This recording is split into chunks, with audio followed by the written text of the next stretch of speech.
Ese día, que se suponía debía ser de alegría, terminó siendo el más amargo de mi vida. Estábamos todos sentados en la mesa del comedor, con la torta todavía sin cortar y las velas encendidas, cuando mi propio hijo, con una sonrisa forzada y un tono que heló a todos, me llamó viejo estorbo. Lo dijo como quien hace una broma, pero el silencio que siguió dejó claro que no había nada gracioso en sus palabras. Sentí como si me hubieran dado un golpe en el pecho. No dije nada. Me levanté despacio, con la calma que da la experiencia de los años. Dejé un sobre encima de la mesa y salí por la puerta sin mirar atrás. Escucha esta historia hasta el final y dime qué harías tú en mi lugar. Y cuéntame también desde qué ciudad me estás escuchando, porque lo que voy a contarte no es algo que le pase a cualquiera, pero cuando pasa, te cambia para siempre. Para que entiendas cómo llegué a ese momento, tengo que llevarte muchos años atrás. Yo nací y crecí en un pueblo chiquito del interior, de esos donde todo el mundo se conoce y los vecinos son casi como familia. Mi padre era carpintero y mi madre lavaba ropa para las casas más pudientes del pueblo. Éramos pobres, pero nunca nos faltó comida en la mesa, ni una manta para taparnos en invierno. Desde chico aprendí el valor del trabajo. A los 12 años ya estaba ayudando a mi padre en el taller, lijando tablas, cortando clavos, aprendiendo a medir sin equivocarme. No había lujos, pero sí orgullo por lo que uno podía hacer con sus propias manos. Cuando cumplí 20 años, conocí a Marta en la feria de San Antonio, una muchacha de ojos negros y sonrisa tímida que vendía pan casero junto a su madre. Me bastaron 2 domingos de charla para saber que ella era la mujer con la que quería formar mi familia. No teníamos nada más que sueños, pero nos casamos igual, en la iglesia del pueblo, con una misa sencilla y una fiesta en el patio de mi casa. Recuerdo que los vecinos trajeron empanadas, chorizos, vino tinto y que bailamos hasta que el gallo cantó. Fue el inicio de una vida de lucha compartida.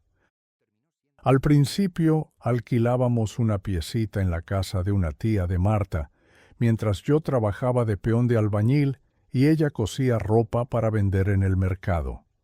Cada peso que entraba lo guardábamos con un objetivo claro: comprar un terreno y levantar nuestra propia casa. No había descanso. Entre semana yo me partía la espalda acarreando bolsas de cemento y levantando paredes para otros, y los fines de semana aceptaba trabajos de reparación de techos, pintura o lo que saliera. En esos días, la juventud y el amor nos daban fuerza para todo. A veces, de noche, cuando terminábamos de cenar un guiso de lentejas o un pollo al horno con papas, nos sentábamos a soñar en voz alta. Ella hablaba de tener un jardín lleno de rosales, y yo imaginaba un taller en el fondo, donde podría fabricar muebles para nuestra casa. Pasaron 6 años antes de que pudiéramos comprar un terreno en la entrada del pueblo, un lote pelado, lleno de yuyos y piedras, pero que para nosotros era un pedazo de cielo. El día que firmamos la escritura, Marta lloró de emoción. Desde ese momento, cada minuto libre lo dedicamos a la construcción. Yo levantaba las paredes con ayuda de algún vecino y ella se encargaba de acarrear agua, preparar mezcla o cebarme mate mientras trabajaba.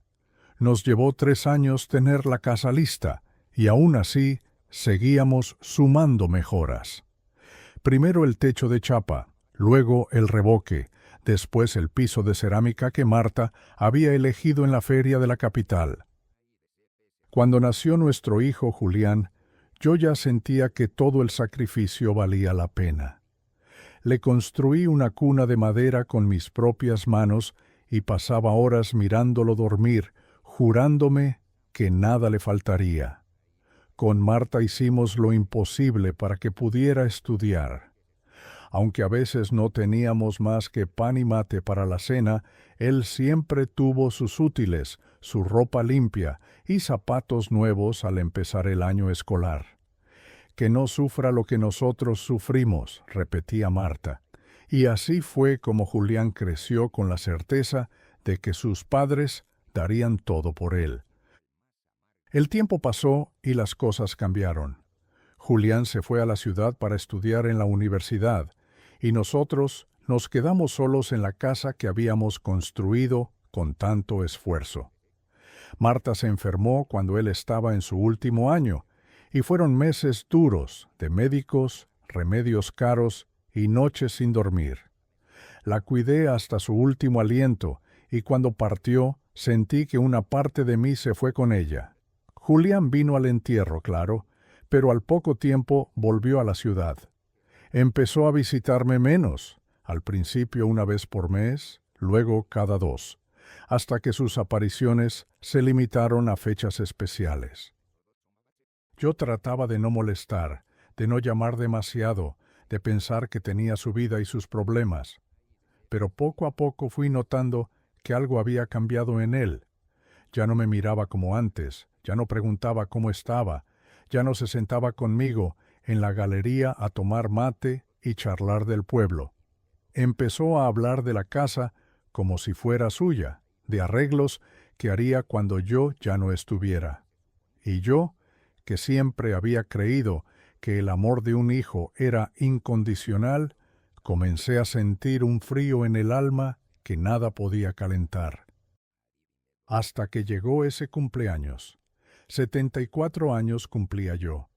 Había cocinado mi guiso favorito, comprado vino bueno y preparado una torta grande, con crema y duraznos, pensando que tal vez este año él se quedaría un rato más. Vinieron él, su mujer y mis 2 nietos. Todo parecía ir bien, pero en medio de la comida, entre risas y comentarios, soltó esa frase. «Viejo estorbo», me dijo, como quien no quiere la cosa. Nadie rió. Yo lo miré a los ojos, vi en ellos una mezcla de impaciencia y fastidio, y entendí que ya no había vuelta atrás. Entonces me levanté, tomé el sobre que tenía guardado en el bolsillo y lo dejé sobre la mesa. Y sin decir palabra, salí al patio, abrí la tranquera y me fui caminando calle abajo, mientras el eco de mis pasos se mezclaba con el silencio incómodo que había quedado atrás. No miré atrás ni una sola vez mientras me alejaba, aunque por dentro sentía un peso en el pecho que apenas me dejaba respirar. El aire de la tarde estaba tibio y olía a tierra mojada, porque había llovido esa mañana. Caminé por la calle de tierra que bordea la cancha del barrio, saludando con un gesto a don Eliseo, el panadero, que me miró sorprendido al verme pasar tan temprano. Él no sabía que en mi mesa había quedado no solo un sobre, sino también una decisión tomada desde hacía tiempo. Y mientras avanzaba hacia la plaza, donde tantas veces había llevado a jugar a mi hijo cuando era niño, repasaba en mi cabeza cada momento que nos había traído hasta aquí. No era la primera vez que sentía que sobraba en su vida, pero sí la primera que lo escuchaba decirlo en voz alta. Esa palabra, estorbo, me retumbaba en los oídos como una campana rota, como un insulto que no se borra ni con 1000 disculpas. Llegué hasta la fuente de la plaza y me senté en uno de los bancos de hierro. El agua caía despacio, haciendo un murmullo que siempre me había tranquilizado, pero esa tarde no alcanzaba para calmarme. Recordé otros cumpleaños de cuando Julián era chico y corría por este mismo lugar con un globo en la mano, riéndose a carcajadas, mientras yo lo perseguía fingiendo que no podía alcanzarlo. Recordé el día en que me trajo la libreta de calificaciones toda llena de 10 y me abrazó fuerte diciéndome, «Papá, esto es para vos y para mamá, por todo lo que hacen por mí». ¿En qué momento se había borrado ese niño de su interior para dejar lugar a este hombre frío, tan distinto. Me pregunté si la vida en la ciudad lo había cambiado, si las deudas, la competencia y la prisa de allá le habían secado el corazón. Saqué del bolsillo la boina que siempre llevo y la apreté entre las manos. No era solo una prenda, era un escudo, un recuerdo de mi padre, que siempre decía que un hombre vale por lo que construye y por cómo trata a los suyos. Él jamás habría permitido que yo tratara así a mi madre. En ese instante sentí que mi padre y Marta me miraban desde algún rincón del cielo, preguntándome qué iba a hacer. Y supe que lo que estaba por venir no era improvisado. Ese sobre que dejé en la mesa llevaba semanas esperándome, como un ladrillo clave en una pared que uno coloca en el momento justo para que la estructura se mantenga en pie. Me quedé en la plaza hasta que el sol empezó a bajar y las sombras se alargaron sobre el empedrado. No tenía apuro por volver a casa, porque sabía que al cruzar la puerta el ambiente estaría cargado de miradas y de palabras que prefería no escuchar. En lugar de eso, me desvié hacia la casa de doña Teresa, una vecina de toda la vida que siempre me recibía con mate caliente y pan casero. Cuando abrió la puerta y me vio, se le notó en la cara que había oído algo, porque en este pueblo las noticias vuelan más rápido que el viento. «Pase, don Manuel», me dijo con esa voz suave. «Ya me contaron que la reunión no salió como esperaba». No quise darle detalles, pero sí acepté el mate. El sabor amargo de la hierba me acomodó el alma, como si en ese instante me devolviera un poco de la fuerza que había sentido perder. Estuvimos charlando de cosas del pueblo, de la cosecha, del clima, pero en el fondo mi cabeza seguía en esa mesa, viendo el sobre ahí, intacto, con el nombre bien claro escrito encima. Porque ese sobre tenía destino y sentido, y su contenido, aunque para otros fuera solo dinero, para mí era mucho más. Era un mensaje, un límite, una forma de decir «basta» sin gritar. Doña Teresa me preguntó si pensaba volver pronto a casa y yo le respondí con evasivas. No podía confesarle aún que tal vez esa noche no durmiera bajo mi propio techo, que tal vez ya había empezado a despedirme de cada rincón sin que nadie lo supiera. Cuando salí de su casa, el cielo estaba teñido de naranja y el aire traía olor a leña quemada. Caminé despacio, pasando frente a la capilla del barrio. La puerta estaba entreabierta y me animé a entrar. Adentro, el silencio era profundo, roto, solo por el crujido de los bancos de madera. Me senté en la última fila, como hacía Marta cuando quería rezar sin que nadie la viera. No recé pidiendo venganza, ni siquiera justicia. Recé pidiendo claridad, fuerza para sostener lo que ya sabía que tenía que hacer. Y en ese momento, mientras miraba la luz de las velas titilar frente al altar, supe que, aunque doliera, mi vida estaba a punto de cambiar de forma definitiva. Salí de la capilla con el alma un poco más liviana, aunque la decisión seguía pesando como una piedra en el bolsillo. Caminé hacia mi casa despacio, observando cada detalle del barrio como si quisiera grabarlo en mi memoria.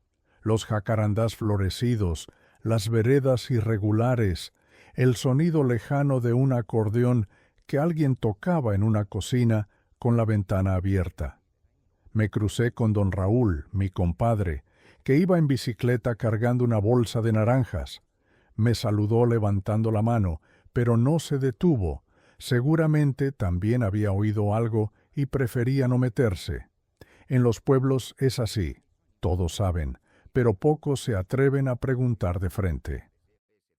Cuando llegué a la esquina de mi calle, vi mi casa iluminada. Desde afuera parecía una postal. Las cortinas abiertas, la mesa puesta, las risas que se escapaban por la ventana. Sin embargo, yo sabía que ahí adentro no había alegría verdadera, sino una mezcla de incomodidad y orgullo mal entendido.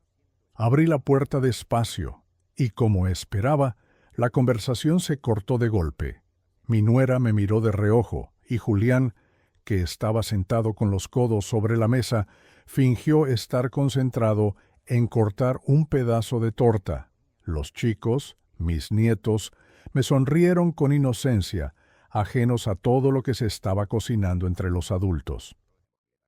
Me acerqué a la mesa y el sobre seguía allí intacto, justo donde lo había dejado. Nadie se había atrevido a tocarlo. Lo miré un momento, como quien observa una piedra en el agua, sabiendo que, al moverla, todo el fondo se va a agitar. Julián rompió el silencio. ¿Y esa salida tuya? ¿Te enojaste por lo que dije? Su voz sonaba tranquila, pero en los ojos tenía un brillo de impaciencia. Me acomodé en la silla y respiré hondo. No me enojé, le dije. Solo necesitaba aire. A veces uno tiene que alejarse un rato para ver las cosas claras. Mi nuera soltó una risita corta, como si la frase le pareciera una exageración. No toqué la torta ni el café. Me limité a observar. El mantel tenía manchas de vino, las copas estaban a medio llenar, y en la esquina de la mesa, mis nietos jugaban con los envoltorios de los caramelos que les había traído. Había algo surrealista en esa escena. Yo, en mi propia casa, sintiéndome invitado en vez de dueño. Mi hijo, comportándose como si me estuviera haciendo un favor al sentarse a mi mesa, y ese sobre, que pesaba más que cualquier palabra que pudiera decir. No era el momento de abrirlo ni de explicar su contenido. Había que dejar que el silencio y la curiosidad hicieran su trabajo. Me levanté otra vez, pero esta vez fui al pequeño taller del fondo. Encendí la luz amarillenta y vi mis herramientas ordenadas sobre la pared. El olor a madera y aceite me abrazó como un viejo amigo. Pasé la mano por la mesa de trabajo, recordando todas las cosas que había fabricado ahí: cunas, mesas, sillas, juguetes. Cada pieza tenía una historia, y muchas de esas historias estaban ligadas a Julián. En ese rincón yo era un hombre completo, útil, necesario. Afuera, en el comedor, me habían reducido a un papel secundario. No lo iba a permitir. Volví al comedor y encontré a Julián sirviéndose más vino. «Papá, deberías relajarte», dijo sin mirarme. «Estamos en familia». Me costó no reírme de la ironía. «Sí, en familia», murmuré, y me incliné para recoger el sobre. Lo sostuve en la mano y lo miré directamente a los ojos. «Cuando lo abras, Julián, te vas a dar cuenta de muchas cosas, pero no lo hagas ahora. Espera. Y cuando lo leas, pensá bien qué significa». No dije más. Guardé el sobre en el cajón de la cómoda junto a la puerta, como si nada, y me fui a mi habitación. Esa noche casi no dormí. Escuchaba el murmullo de voces en el comedor, pasos y el ruido de la loza en la cocina. Mi nuera hablaba rápido, como quien hace cuentas o calcula algo. Julián contestaba con frases cortas. No necesitaba oír cada palabra para saber de qué hablaban. Ese sobre ya estaba trabajando en sus cabezas, y yo sabía que cuando el momento llegara, su efecto sería mucho más fuerte que cualquier discusión. Porque a veces el silencio y la espera son las herramientas más afiladas que uno puede tener. Al amanecer, me levanté antes que todos. El aire de la mañana entraba fresco por la ventana y traía ese olor a campo húmedo que siempre me había despertado con buen ánimo, pero esa vez lo sentí distinto, como si fuera el primer día de una etapa nueva. Puse la pava al fuego y mientras el agua hervía, fui hasta el cajón donde había guardado el sobre. Lo saqué y lo observé a la luz tenue de la cocina. El papel era grueso, cerrado con cuidado, y encima estaba escrito de mi puño, y letra el nombre de la persona que, al recibirlo, sabría valorar lo que había dentro. No era un regalo ni una herencia. Era un reconocimiento, un gesto hacia alguien que me había tratado con respeto cuando muchos otros no. Mientras cebaba el primer mate, escuché pasos arrastrados en el pasillo. Era mi nieta mayor, todavía con el pelo alborotado. Se sentó en la silla frente a mí y me sonrió con esa dulzura que solo tienen los chicos que todavía no han aprendido a fingir. «Abuelo, ¿te vas a quedar más días?», me preguntó. Sentí un nudo en la garganta. Acaricié su cabeza y le respondí: «No lo sé, mi niña, pero siempre voy a estar cerca». No quise mentirle, pero tampoco cargarla con las verdades de los grandes. Ella no tenía por qué enterarse de que su abuelo ya estaba pensando en irse para no volver. Cuando Julián se levantó, traía esa cara seria que le conozco bien, la de cuando quiere hablar de algo que no sabe por dónde empezar. Se sirvió café, se sentó frente a mí y, después de un silencio incómodo, soltó: «Papá, sobre lo de anoche, capaz me pasé con las palabras». Lo dijo rápido, sin mirarme, como quien se saca una espina pequeña para no sentir dolor. Yo no lo interrumpí. Él siguió: «Vos sabés que no lo digo en serio, pero a veces, bueno, las cosas se me escapan». Quise creerle, pero la verdad es que las palabras que se dicen en broma suelen tener raíces más profundas que las que se dicen en serio. Lo miré y le respondí despacio: «El problema, Julián, no es lo que se te escapa. Es lo que pensás cuando crees que no me doy cuenta». Mi nuera apareció en la cocina en ese momento, cortando la tensión con su sonrisa ensayada. «¿Listos para el almuerzo? Hoy pensé en hacer carne al horno». Yo asentí, pero por dentro ya estaba tomando nota mental de lo que debía llevarme conmigo cuando me fuera.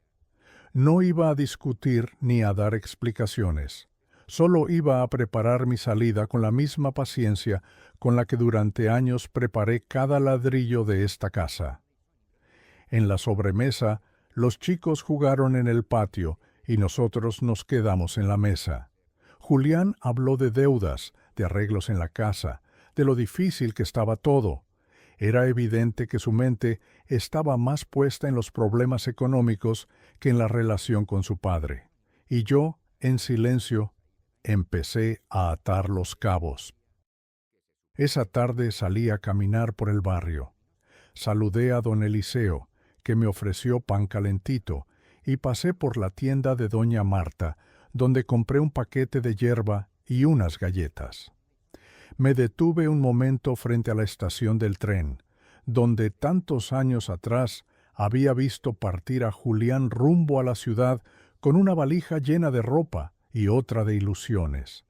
Recordé cómo lo abracé fuerte, sintiendo orgullo y miedo al mismo tiempo. Pensé en cómo ese joven lleno de sueños había llegado a convertirse en este hombre, que me veía como un peso. Y ahí, en ese andén vacío, confirmé que mi camino ya no pasaba por seguir soportando bajo el mismo techo. Volví a casa al caer la tarde y encontré todo en calma. Los chicos dibujaban en la mesa, mi nuera cosía algo, y Julián estaba en el taller, revisando unas herramientas. Me quedé mirándolo un momento desde la puerta. Tenía el ceño fruncido, concentrado en una tarea que no era suya, tocando mis cosas como si ya le pertenecieran. No dije nada. Subí a mi habitación, cerré la puerta y comencé a guardar en una bolsa de viaje algunas pocas pertenencias, un par de mudas de ropa, mis fotos con Marta, la boina de mi padre, el mate y el termo. Todo lo demás podía quedarse, no porque no tuviera valor, sino porque había decidido que yo valía más que cualquier objeto. Esa noche dormí profundamente, como hace mucho no lo hacía. Al amanecer siguiente ya sabía exactamente cuál sería mi próximo paso. El día amaneció claro, con un cielo de un azul limpio que contrastaba con la calma que sentía por dentro. Me levanté despacio, como quien no quiere hacer ruido, para no despertar a la casa, aunque en realidad lo que quería era saborear esos últimos momentos entre esas paredes sin la tensión de las miradas. Encendí la cocina y preparé un mate mientras observaba el sol filtrarse por las cortinas del comedor. Cada rayo de luz dibujaba en el piso las mismas sombras que había visto durante décadas, pero esa mañana me parecieron una despedida silenciosa. Me senté frente a la mesa y saqué el sobre, colocándolo a un lado del mate. Pasé los dedos por el borde cerrado, recordando la tarde en que lo había preparado, con cada palabra escrita a mano y cada billete acomodado con un propósito. No era un impulso, no era rabia, era un acto meditado, como cuando uno calcula la inclinación exacta de un techo para que no se filtre la lluvia. Afuera escuché el canto de un gallo y supe que en poco tiempo Julián bajaría por las escaleras. No me equivoqué. Minutos después apareció en la cocina con paso lento, rascándose la nuca y evitando mi mirada. Se sirvió café sin preguntarme si quería, y tras un silencio breve, dijo: «Papá, he estado pensando, quizás podamos empezar de nuevo, dejar las cosas atrás». Lo escuché con calma, pero dentro de mí sabía que esas palabras no nacían del corazón, sino de una necesidad. El tono era el de alguien que está calculando más que sintiendo. Le respondí: «Julián, a veces las cosas se pueden reparar, pero otras simplemente ya no son las mismas. Y cuando no son las mismas, hay que aprender a vivir con eso». Mi nuera entró en la cocina poco después, con una sonrisa forzada y una bandeja de pan tostado. «Pensé que podíamos desayunar juntos, como antes», dijo. ¿Como antes? Qué fácil era para ella usar esas palabras, cuando antes nunca había existido entre nosotros más que una cordialidad fría. Acepté el pan, pero no la invitación a la charla ligera que intentaba forzar. Me limité a comer en silencio, observando cómo la tensión se movía en el aire, invisible pero espesa. En cuanto terminé, me levanté y fui directo a mi habitación. Abrí el armario y saqué la bolsa que había preparado la noche anterior. Metí dentro el sobre, cerré el cierre y me senté en la cama un momento, respirando hondo. No era fácil, y aunque por fuera pareciera seguro de mí mismo, por dentro me invadía una mezcla de tristeza y alivio. Pensé en Marta, en cómo ella me habría dicho que no dejara que nadie, ni siquiera nuestro propio hijo, me tratara con menos dignidad de la que merezco. Cuando salí con la bolsa en la mano, Julián y su esposa estaban en el comedor. Me miraron con extrañeza. «¿A dónde vas, papá?», preguntó él. Me detuve en la puerta, apoyé la bolsa en el suelo y puse el sobre en el centro de la mesa, despacio, como si fuera una pieza frágil. «A donde tenga paz», respondí. No expliqué nada más. Tomé la bolsa, abrí la puerta y salí al aire fresco de la mañana. Caminé hasta la esquina sin volver la vista. Sabía que en pocos minutos el sobre se abriría y, con él, también la certeza de que ya no podían manejarme a su antojo. El sonido de mis pasos sobre la vereda se mezclaba con el canto lejano de las campanas de la iglesia, y con cada paso que daba sentía que, aunque me estaba yendo de mi casa, me estaba acercando más que nunca a mí mismo. Seguí caminando por la calle principal del pueblo, esa misma que conocía de memoria desde que era un joven recién llegado, con los bolsillos vacíos pero la cabeza llena de sueños. El aire de la mañana estaba fresco y olía a pan recién horneado que salía de la panadería de don Eliseo. Pasé frente a su puerta y él, al verme con la bolsa al hombro, me llamó. «Don Manuel, ¿se va de viaje?». Sonreí sin detenerme y le respondí: Algo así, Eliseo, algo así. No tenía ganas de dar explicaciones. En los pueblos, una frase corta basta para encender la curiosidad y dejar que el resto lo rellenen las habladurías. Caminé hasta la parada del colectivo, que estaba casi vacía a esa hora. Solo un muchacho joven, con auriculares, esperaba sentado en el banco de cemento. Me senté a unos metros, apoyando la bolsa a mi lado, y observé el movimiento lento de la calle. Una bicicleta que pasaba despacio, una señora que barría la vereda, un perro que cruzaba sin apuro. Era un paisaje sencillo, pero yo lo veía distinto, como si fuera la última vez que lo recorría desde esta perspectiva.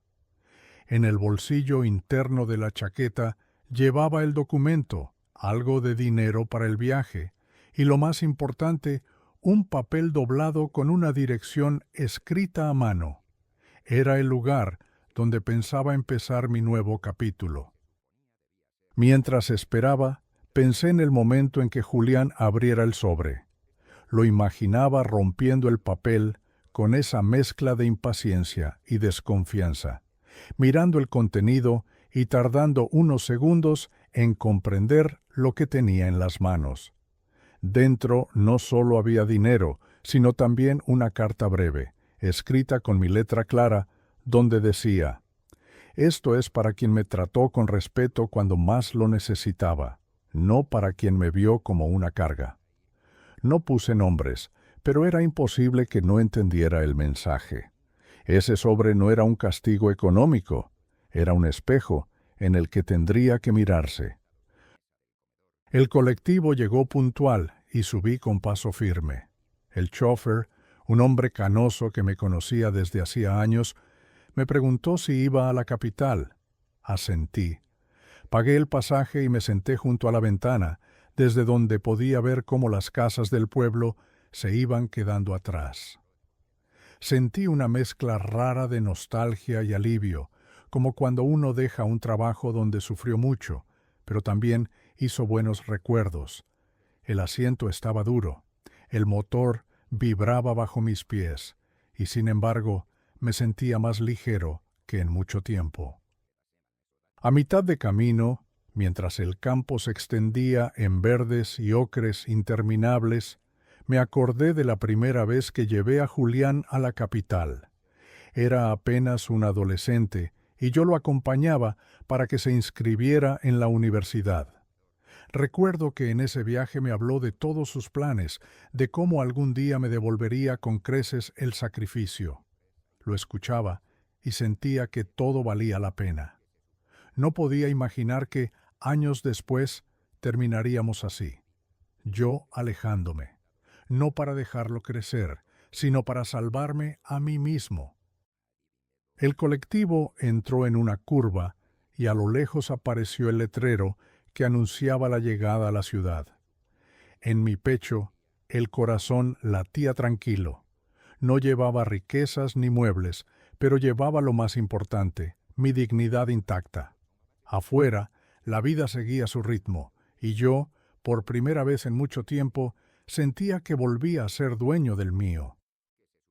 Cuando el colectivo se detuvo en la terminal, bajé despacio, sintiendo cómo el aire de la ciudad me envolvía con su mezcla de ruido, olores y movimiento constante. No era la primera vez que venía, pero esta vez todo tenía un sabor distinto. No estaba de paso ni venía a hacer trámites. Llegaba con la intención de quedarme, de empezar algo nuevo. Ajusté la bolsa en el hombro y saqué del bolsillo el papel con la dirección que había escrito la noche anterior. Era la casa de un viejo amigo, Ernesto, con quien había trabajado hace décadas en una obra grande en la capital y que siempre me había dicho: «Si algún día necesitas un lugar, Manuel, mi casa tiene una pieza para vos».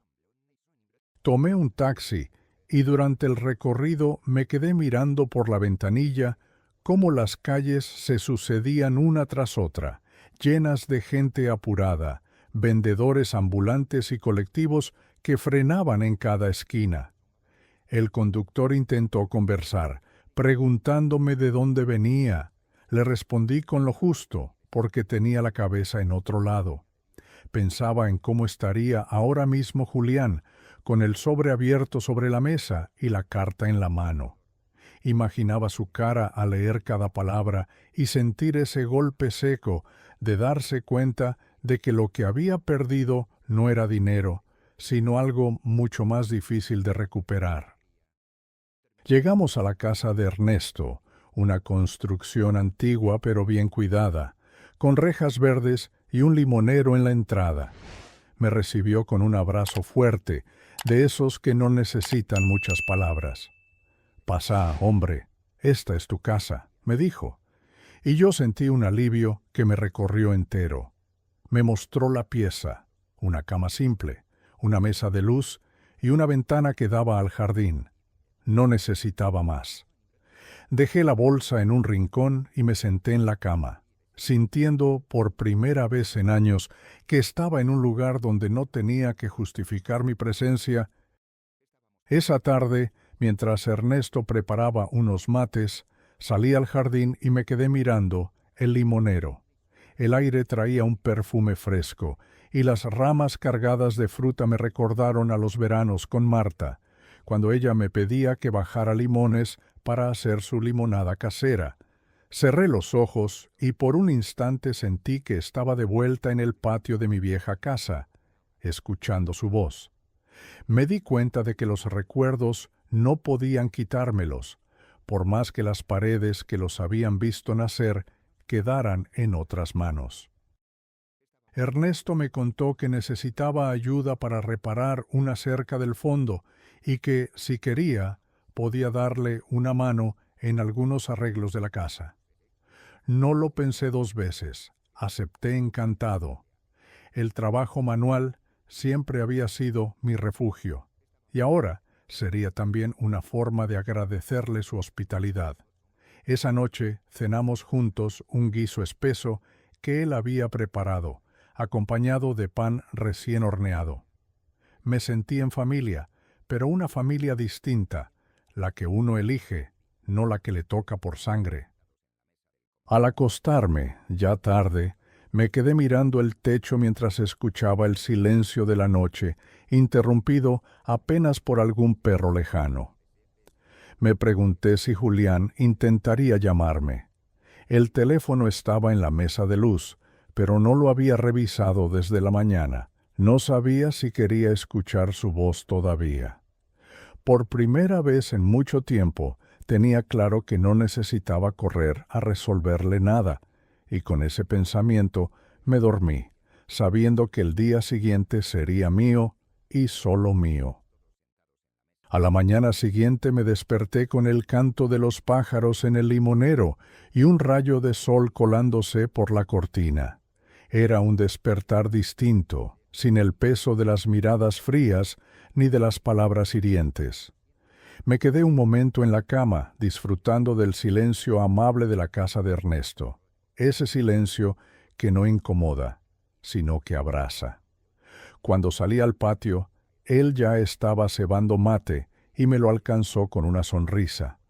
«Dormiste como un tronco, ¿no?», me dijo. Asentí, y mientras el amargo me calentaba las manos, pensé que tal vez la paz se parecía mucho a eso, a una mañana sencilla, sin discusiones ni tensiones escondidas. Después del desayuno, nos pusimos a trabajar en la cerca del fondo.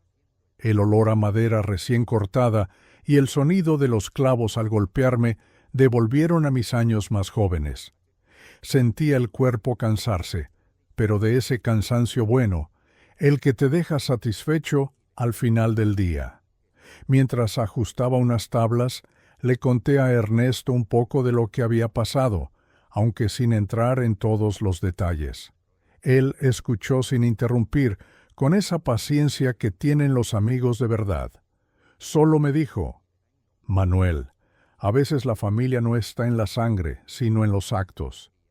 Y esas palabras me quedaron dando vueltas toda la jornada.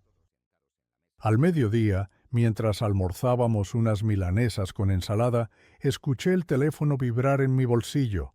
Lo miré. Era Julián. No atendí. Lo dejé sonar hasta que se cortó. A los pocos minutos volvió a llamar. Ernesto me miró de reojo, pero no dijo nada. La tercera vez que sonó, lo apagué y lo dejé sobre la mesa. No estaba listo para escuchar excusas ni promesas vacías. Sabía que ahora mismo el orgullo y la confusión lo estarían revolviendo por dentro y que mis palabras no iban a cambiar nada. El tiempo y sus propias reflexiones serían los que hablarían por mí. Por la tarde fui a dar una vuelta por el barrio.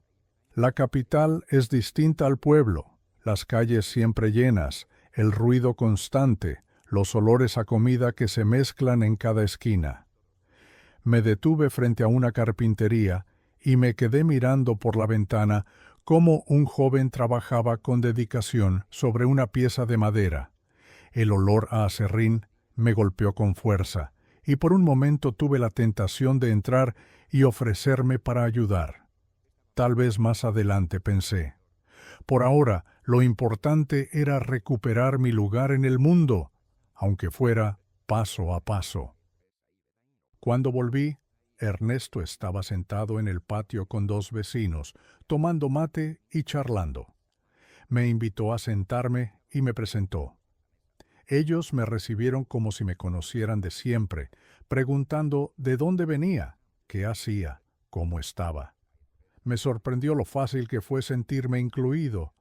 Esa noche, mientras preparábamos unos fideos caseros con salsa, me di cuenta de que el hueco que había dejado mi antigua casa se estaba llenando, no con ladrillos ni muebles, sino con algo más importante, personas que me trataban con afecto y respeto sin esperar nada a cambio. Me acosté temprano, con el cuerpo cansado y el corazón un poco más liviano. Antes de apagar la luz, miré el teléfono apagado sobre la mesa de luz. No sentí culpa. Sentí, por primera vez en mucho tiempo, que mi vida ya no estaba atada a las decisiones de mi hijo y que eso no era una pérdida, sino una liberación. 2 días después, mientras Ernesto y yo terminábamos de pintar la cerca, el teléfono, que había dejado encendido esa mañana, comenzó a sonar otra vez. Era Julián. Lo dejé sonar, pero esta vez, en lugar de cortar, esperé a que entrara el mensaje. La pantalla mostró: «Papá, necesito verte. Es urgente». No decía más. Guardé el teléfono en el bolsillo y seguí trabajando.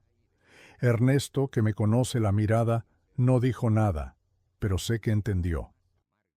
Al mediodía, mientras almorzábamos un guiso que había preparado él, volví a mirar el mensaje. No respondí de inmediato. No era crueldad, era la certeza de que, si lo veía ahora, él vendría con palabras apuradas, con promesas nacidas del miedo y no de la reflexión. Y yo necesitaba que esa conversación llegara solo cuando él entendiera de verdad lo que había pasado. Esa tarde fui a la iglesia del barrio, no a rezar, sino a sentarme un rato en silencio. El padre Ramón, un hombre mayor de manos grandes y voz serena, me reconoció enseguida de mis visitas esporádicas de otros años. Me preguntó si estaba bien, y le conté de forma breve lo sucedido. No me dio sermones, solo me dijo: «Manuel, la dignidad es como un vidrio. Si se quiebra, podés intentar pegarlo, pero siempre quedará la marca. No dejes que te la vuelvan a romper». Salí de allí con esas palabras grabadas, sintiendo que no era necesario justificarse ante nadie por defenderse. Al volver, encontré a Ernesto hablando con un hombre del barrio que ofrecía trabajo para arreglar unas mesas viejas de un club social. Acepté sin pensarlo. La idea de poner mis manos otra vez en la madera me devolvió un entusiasmo que creía perdido. Esa misma noche me acerqué al club para ver las piezas. Eran mesas robustas, pero llenas de rayones y con las patas flojas.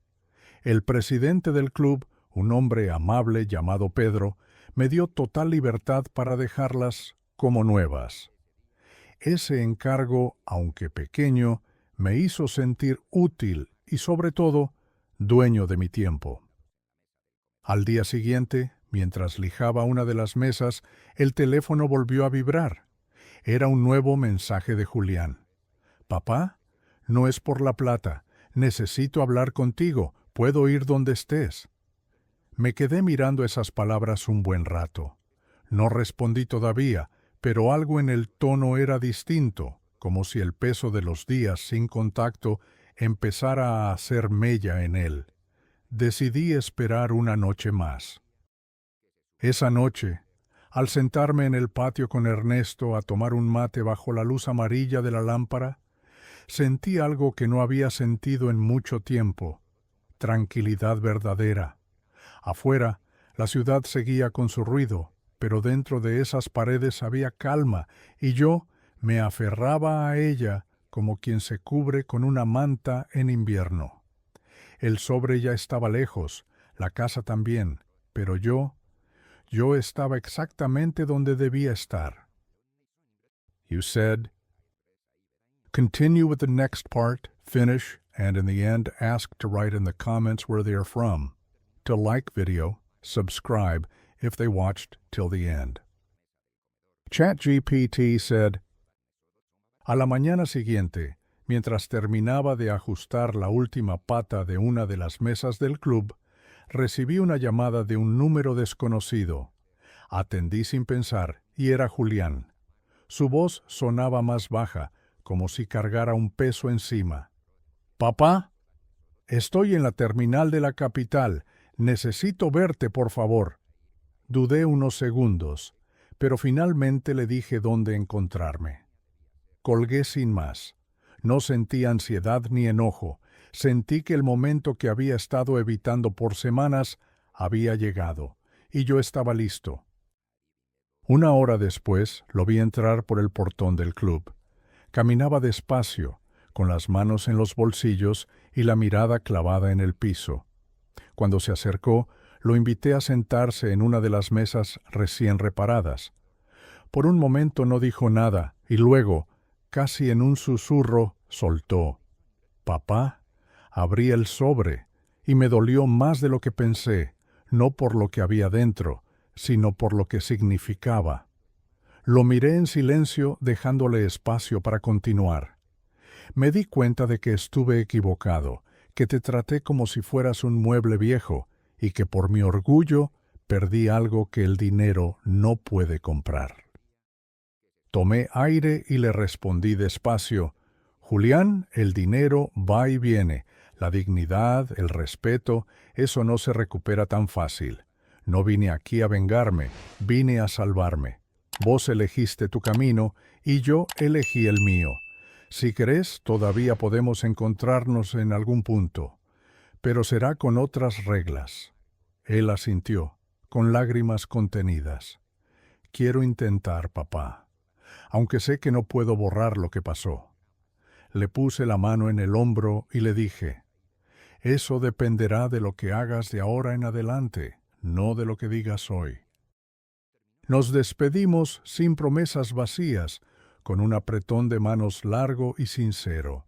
Cuando se fue, me quedé mirando cómo se alejaba por la calle. No sentí rencor, sentí paz. Había cerrado un capítulo, no con un portazo, sino con la certeza de que mi vida seguía, llena de gente que me valoraba, de trabajo que me dignificaba y de mañanas tranquilas junto a un mate caliente. Marta, allá donde esté, sabrá que hice lo que debía para no convertirme en una sombra en mi propia casa. Y ahora, si escuchaste mi historia hasta el final, quiero pedirte algo. Escríbeme en los comentarios desde qué ciudad me estás escuchando. Dale un me gusta a este video y suscríbete si llegaste hasta aquí, para que sigamos compartiendo historias que nos recuerden que la dignidad nunca se negocia